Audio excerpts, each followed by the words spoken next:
రాష్ట్రం అంతా భయాందోళనలు నెలకొని ఉన్నాయి. నిన్నటి వరకు కూడా ఈ తుఫాను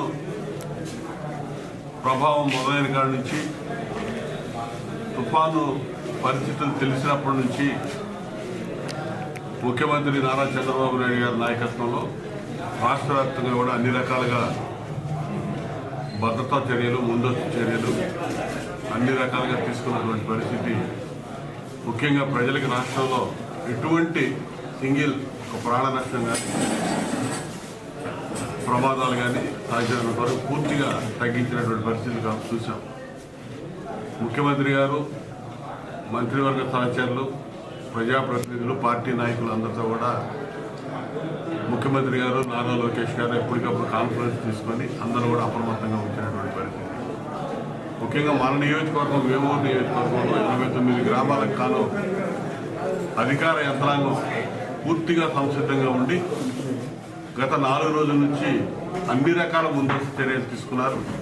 దాదాపు ఒక 67 పునరావాస కేంద్రాలను గుర్తించి 47 సెంటర్లకి ప్రజల్ని 2,500 పైగా ప్రజల్ని తరలించి వారికి కావాల్సినటువంటి అన్ని ఏర్పాట్లు కూడా చేయడంలో సక్సెస్ఫుల్గా చేశారని వారందరూ కూడా పునరావాస కేంద్రాల్లో ఉన్న వాళ్ళందరూ కూడా చెప్తా ఉన్నారు.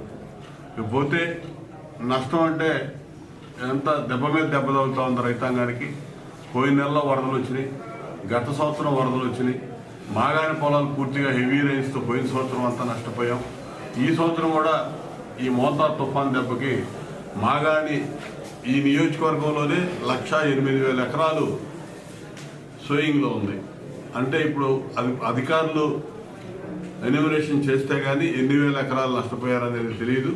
దాదాపు పూర్తిగా రైతు మాత్రం నష్టాల్లో కుంగిపోతా ఉన్నాడు.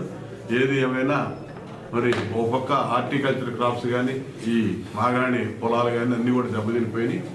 ఈరోజు మంత్రివర్యులు జిల్లా ఇన్ఛార్జి మంత్రివర్యులు పొలుసు పార్థసారథి గారు మన ప్రాంతాల్లో పర్యటించి నష్టపరిహారం అంచనాలు కూడా పూర్తిగా తయారు చేయమని చెప్పి అధికారులు ఆదేశిస్తూ ఉన్నారు. ఇక్కడ జరిగిన నష్టం అంతా కూడా ముఖ్యమంత్రి గారి దృష్టికి వారు తీసుకెళ్ళబోతా ఉన్నారు. ఖచ్చితంగా ధైర్యంగా ఉండండి, అధైర్యపడద్దు.